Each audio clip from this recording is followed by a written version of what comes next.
नमस्कार साथियों, मैं अमरीश पांडे आपका अमरीश ऑफिशियल पर स्वागत करता हूं। और मैं भी अभी रेलवे में मेरी भी ज्वाइनिंग है। और तो उसके बाद जो मेरा अनुभव है रेलवे से, मैं आपको बताना चाहता हूं कि कहीं ना कहीं रेलवे में सिलेक्शन लेने के लिए कुछ पॉइंट अगर आपको फॉलो करेंगे आप उस चीज़ को, तो कहीं आपके लिए थोड़ा सा आसान हो जाता है रेलवे में ज्वाइन कर पाना या फिर रेलवे में वैकेंसी को क्लियर कर पाना। तो उसके लिए होता क्या कि सबसे पहले आपको ये समझना होगा कि किस तरीके से इस समय प्रश्न आ रहे हैं और उस प्रश्न को हमें कैसे ट्रीट करना होता है।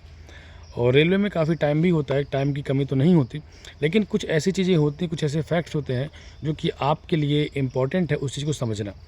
जैसे कि अगर रेलवे का आप पेपर दे रहे हैं तो आपके पास सिलेबस का तो एक ढांचा आपके पास होगा कि कैसे सिलेबस वहाँ पे होता है। आप देखेंगे तो जैसे कि रीजनिंग और मैथ और जीएस और फिर साइंस की बात हम करेंगे तो मैथ और रीजनिंग की तो तैयारी लगभग सब लोग वैसे ही करते हैं। लेकिन जब बात होती है जीएस की और फिर उसके बात होती है साइंस की, तो जीएस और अगर हम साइंस की बात करें तो हम कितना भी पढ़ लें, लेकिन जब हम एग्ज़ाम हॉल पे जाते हैं तो हमारे पास थोड़े से डाउट्स बहुत ज़्यादा होते हैं कि इसका ये ऑप्शन सही होगा, कि इसका ये ऑप्शन सही होगा। तो इन सारे डाउट्स के लिए हमें करना क्या होता है कि पहली बात तो अपने जहाँ से पढ़ाई की अपनी पढ़ाई कर ली, उसके बाद पढ़ाई अच्छे से करने के बाद आपको एक काम लगातार करना होगा जब तक आपका पेपर ना हो जाए। भले भी आपका एनटीपीसी का पेपर 2 महीने 3 महीने 4 महीने बाद हो, फिर भी वो चीज़ आपको भी फॉलो करनी होगी जो कि आप लगातार करते रहेंगे तो आपके पास वही आपका एक जो ऐसा प्लस पॉइंट हो जाएगा जो कि आपको वहाँ पे आगे बढ़ा देगा। जैसे कि अगर आपके पास टेक्स्ट बुक की एक आपको पता है एप्लीकेशन होता है टेक्स्ट बुक, उसमें कुछ मॉक टेस्ट होते हैं। आप डालेंगे एनटीपीसी के लिए तो एनटीपीसी मिलेगा, ग्रुप डी डालेंगे तो उसमें ग्रुप डी मिलेगा, फिर उसमें रेलवे एसआई डालेंगे तो रेलवे एसआई मिलेगा, आरपीएफ कांस्टेबल भी उसमें मिलेगा। तो जो भी पेपर आप दे रहे हो और उसको तो आप करिए ही करिए, साथ ही साथ पूरे रेलवे कोई भी पेपर हो उसको आप करते रहिए, लगातार मॉक देते रहिए। वीक में 1-2 टेस्ट तो आप मॉक का फुल लेंथ दे दीजिए।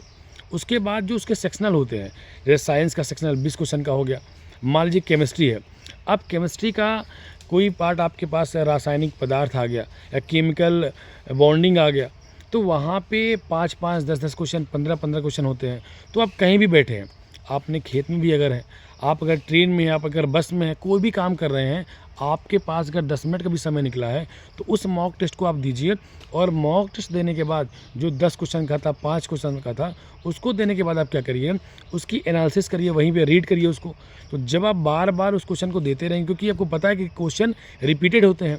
उनको आप देते रहिए। उसको देने के बाद आप जब एनालिसिस करेंगे तो वो आपके सबकॉन्शियस माइंड में बैठ जाएगा और वही जो आपके सबकॉन्शियस माइंड में बैठा हुआ है लगातार, वो आपको काम देगा एग्ज़ाम हॉल में जब आप पेपर दे रहे होंगे उस समय।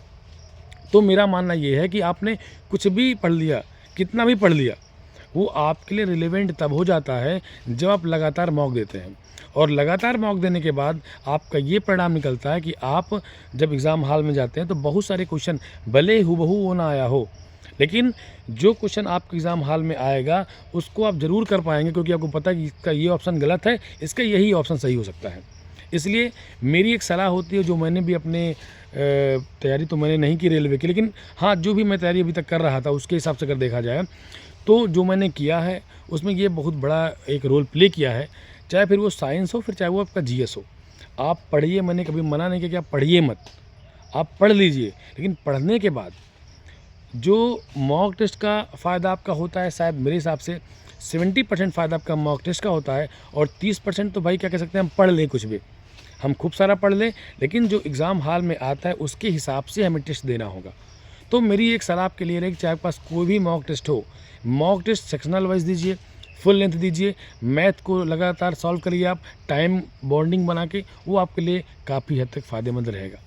और एनटीपीसी में या फिर रेलवे में कोई भी परेशानी, आपको कोई भी डाउट्स हो, आप ज़रूर कमेंट कर सकते हैं, जहां पर मैं कोशिश करूंगा कि आपके डाउट्स को मैं सॉल्व करके आपको सलूशन देने का प्रयास करूं। फिलहाल के लिए इतना ही, और किसी भी डाउट के लिए आप मुझे कमेंट कर सकते हैं। आप सभी से लगातार मैं जुड़ा रहूँगा, क्योंकि अब मैं भी रेलवे में हूँ, तो जो भी रेलवे की अपडेट होती रहेगी मैं आपको ज़रूर देता रहूँगा। फिलहाल के लिए इतना ही, हम फिर मिलेंगे अपने नेक्स्ट वीडियोज़ में।